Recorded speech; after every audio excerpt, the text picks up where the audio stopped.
ইসলামী উম্মার সার্বভৌমত্ব রক্ষার জন্য নিবেদিত থাকবে।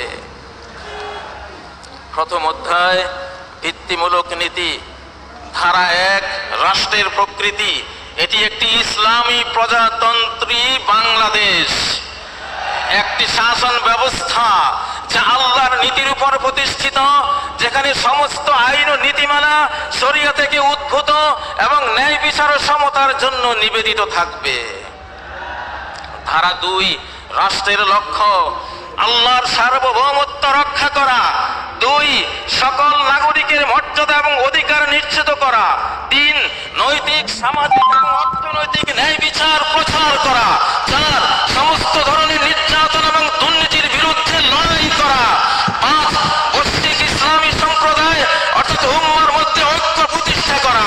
ধারা 3 নির্দেশনামূলক নীতি, রাষ্ট্র পরিচালিত হবে আল্লাহ ও তার রাসূলের প্রতি সম্পূর্ণ আনুগত্যের ভিত্তিতে।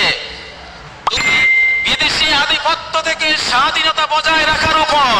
3 নৈতিক শাসন, জবাবদিহিতা এবং স্বচ্ছতার উপর।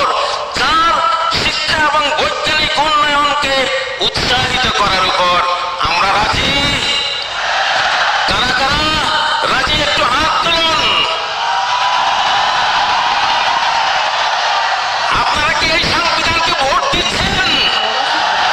ডক্টর ইউনূস সাহেব, যারা মহাতারুজ্জামান সাহেব, দেখে নিন, আমাদের জনগণ এই সংবিধানকে সমর্থন দিচ্ছে, এই সংবিধানকে ভোট দিচ্ছে।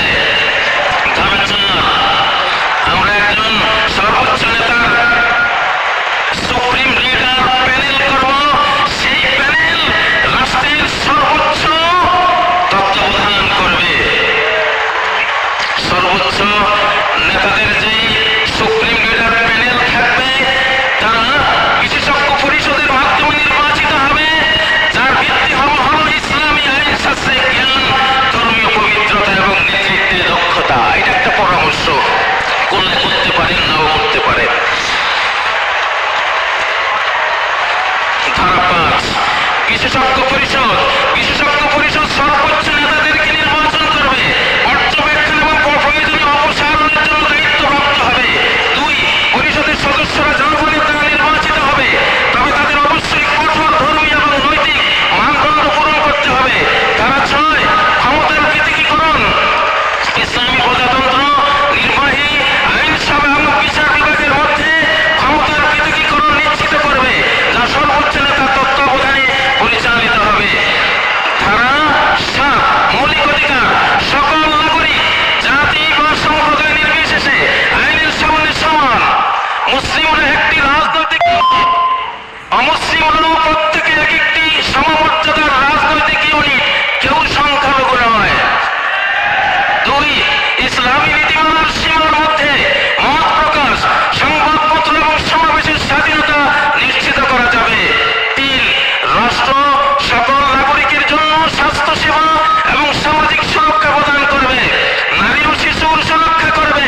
অপরাধের ক্ষেত্রে তাদের কারাবন্দী নয়, বরং নারীদেরকে গৃহবন্দী করা যাবে, কারাবন্দী নয়। ফামসিকুহুন্না বিল বুয়ুত, নারীদেরকে গৃহবন্দী করো, কারাবন্দী নয়। পারিবারিক সমস্যার ক্ষেত্রে স্বামী স্ত্রীর উভয়ের বংশের বিচারক নিয়োগ করা হবে, কোরআনিক বিধান। ধারা 8 নাগরিকের দায়িত্ব। নাগরিকদের ইসলামের মূল্যবোধ এবং সংবিধান রক্ষা করতে হবে। জাতীয় উন্নয়ন এবং প্রতিরক্ষায় অংশগ্রহণ করা সকল নাগরিকের বাধ্যতামূলক দায়িত্ব হবে। একটু ঠান্ডা হয়ে গেছেন? ঠান্ডাটাও দীর্ঘস্থায়ী ঠান্ডা ইনশাআল্লাহ। আমি এখানে আরো কয়েকটা ধারা আছে, সেটা কি পড়বো? ধারা 9 সশস্ত্র বাহিনীর তত্ত্বাবধান। সশস্ত্র বাহিনী সরাসরি সর্বোচ্চ নেতৃবৃন্দের কমান্ডে পরিচালিত হবে। তাদের মিশন হলো ইসলামী প্রজাতন্ত্রের স্বাধীনতা এবং ভৌগোলিক অখণ্ডতা রক্ষা করা এবং এর নীতিমালা বজায় রাখা। আসলে যাই হোক, 31 তারিখ অনেক যেহেতু প্রস্তাবনা আসবে, তা আমরা একটা দিয়ে দিলাম ইনশাআল্লাহ। এটা আমরা মনে করি ইসলামই হলো আগামী বিশ্বের লিডিং পয়েন্টে থাকা একটি বিশ্ব বা নিউ ওয়ার্ল্ড অর্ডার এটা হবে ইনশাআল্লাহ। ধর্মীয় নেতৃত্ব এগিয়ে আসছে সারা বিশ্বে, বাংলাদেশে, সিরিয়ায়, আফগানিস্তানে এবং আমরা দেখছি ফিলিস্তিনে, আমরা দেখছি সারা বিশ্বেই ধর্মীয় নেতৃত্ব এগিয়ে আসছে। অতএব ধর্মের গর্বে সুরক্ষিত থেকে আকাশের অভিশাপ থেকে জমিনের গজব থেকে আমাদের বাঁচতে হবে। আল্লাহ আমাদেরকে তৌফিক দিন। আসসালামু আলাইকুম ওয়া রাহমাতুল্লাহি ওয়া বারাকাতুহু।